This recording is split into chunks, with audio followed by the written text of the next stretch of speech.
On March 19, 2026, General Caine, chairman of the Joint Chiefs of Staff, confirmed at a Pentagon briefing that A-10 Warthog attack jets were actively hunting and reportedly neutralizing Iranian fast attack watercraft across the southern flank of the Strait of Hormuz. That same briefing also confirmed that H-64 Apache helicopters had joined the operation. And in the same breath, Caine confirmed more than 120 Iranian naval vessels and 44 mine-laying craft had been targeted since Operation Epic Fury began. The number doing the targeting that day was not the F-35, not the F-22, not the B-2. It was an aircraft the U.S. Air Force tried to retire in 2026 and that Congress stopped. The A-10 Thunderbolt II, nicknamed the Warthog for its unglamorous appearance and grinding performance, was designed in the 1970s, entered service in 1975, and has been the subject of Air Force retirement proposals for years. The FY 2026 budget called for retiring all remaining 162 A-10s by 2026, 3 years earlier than previously planned. The National Defense Authorization Act, signed in December 2025, blocked that plan, requiring at least 103 aircraft to remain operational through September 30, 2026.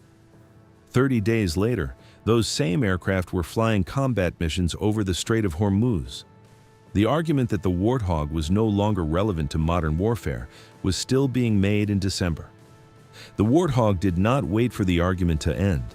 Iran's conventional navy has reportedly been significantly degraded in the opening weeks of Operation Epic Fury. But Iran's strategy never rested on its conventional navy alone. According to defense reporting, Iran operates a Mosquito fleet, potentially several hundred to more than 1,000 speedboat-sized paramilitary attack craft operated primarily by the Islamic Revolutionary Guard Corps Navy. These are not warships in the conventional sense.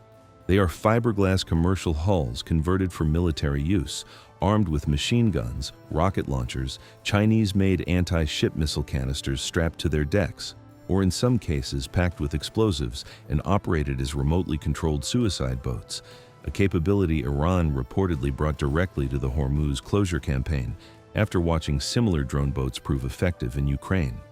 The challenge the Mosquito fleet presents to the air campaign is not its firepower. It is its dispersal. According to reporting from the war zone, Iran has created extensive tunnel networks and concealment systems to hide fast attack boats, including FLIR footage released by CENTCOM, showing a trailered speedboat being struck while camouflaged under tree cover. For every boat destroyed on open water, others emerge from inlets, coves, and tunnel exits that are difficult to target from altitude. A supersonic jet passing through an engagement zone at 500 knots cannot hold overwatch over a 2-kilometer stretch of coastline. And A-10 flying at 350 knots with a 4-hour fuel load can circle it repeatedly until there is nothing left moving. The counterintuitive truth about hunting fast attack boats is that speed is a disadvantage, not an advantage. A fiberglass speedboat doing 60 knots is not a supersonic threat. It is a small, agile, low-profile target that blends visually with Gulf shipping traffic at high altitude and disappears into inlets at close range. A pilot flying through the engagement zone at over 1,000 miles per hour has approximately 3 to 5 seconds to acquire, identify, and decide to engage a contact before it is behind him. The A-10 pilot, flying at roughly 350 knots, has 30 seconds, enough time to confirm visually that the target is a threat, not a fishing boat, and then orbit back for a second look. According to Army recognition analysis, A-10 pilots are bridging the sensor-to-shooter gap by visually validating targets in a fragmented battle space where identification cycles are compressed. That is a function no high-speed platform can replicate. The confirmed loadout released in CENTCOM imagery shows A-10s in this campaign carrying 2 AGM-65 Maverick air-to-ground missiles, 2 pods of APKWS laser-guided rockets, and a pair of IM-9M sidewinders for self-defense. The menu is calibrated to the target. A larger mine-laying vessel warrants a Maverick, a precision-guided missile with a shaped-charge warhead designed to penetrate armored targets and now used routinely against maritime craft. A small speedboat on open water in a clear engagement zone is a GAU-8 engagement, 30mm rounds from the 7-barrel Avenger cannon at 3,900 rounds per minute, designed to tear through Soviet tank armor and now tearing through IRGC fiberglass. According to the War Zone, the APKWS rocket, at approximately $20,000 per shot, matches the cost of the target being engaged, breaking the economic asymmetry that makes expensive missile intercepts unsustainable. How the A-10 was training for exactly this mission weeks before the war began, and what the partnership with USS Santa Barbara reveals about the broader mine clearance strategy, that is the next section. Subscribe. We build these equations every week. 3 weeks before Operation Epic Fury began, the U.S. Air Force and Navy released imagery confirming that A-10s had conducted a close air support training exercise with USS Santa Barbara, one of the 3 Independence-class littoral combat ships configured for mine countermeasures duty in the Persian Gulf. The exercise was not a routine patrol.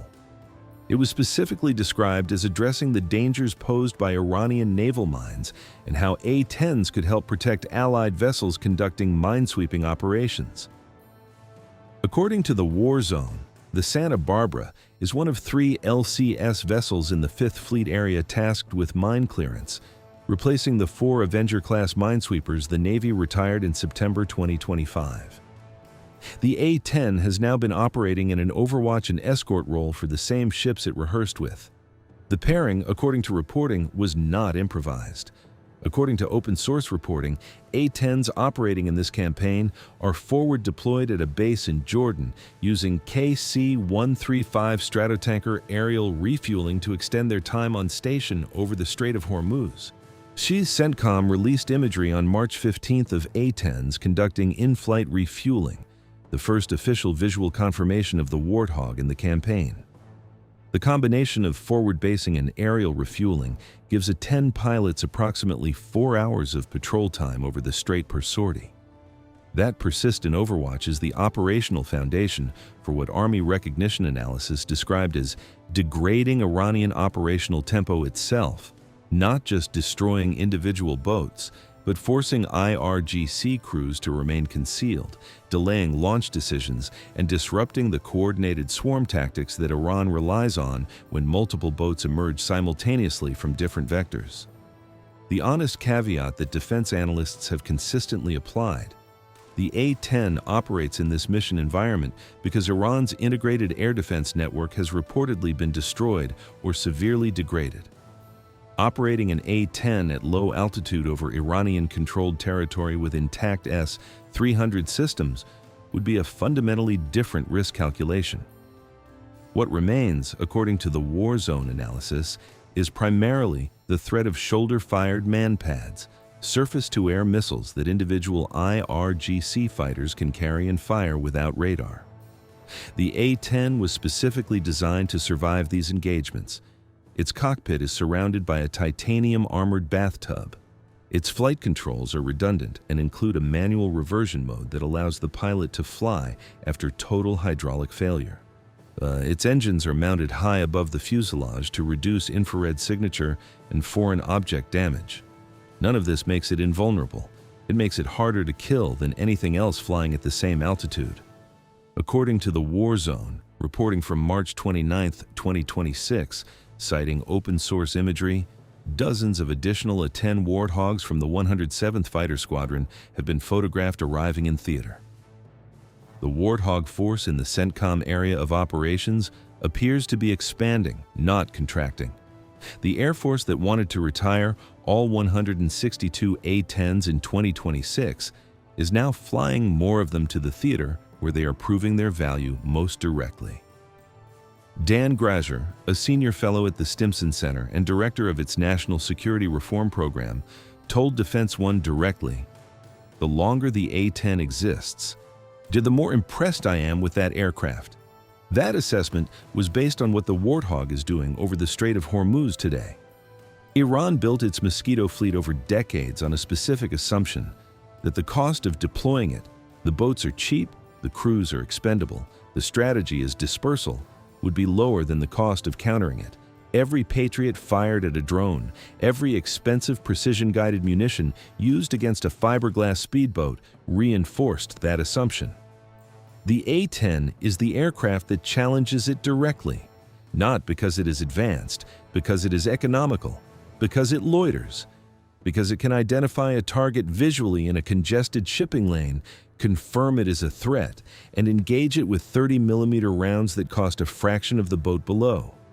The Air Force wanted it retired. The IRGC probably wishes it had been.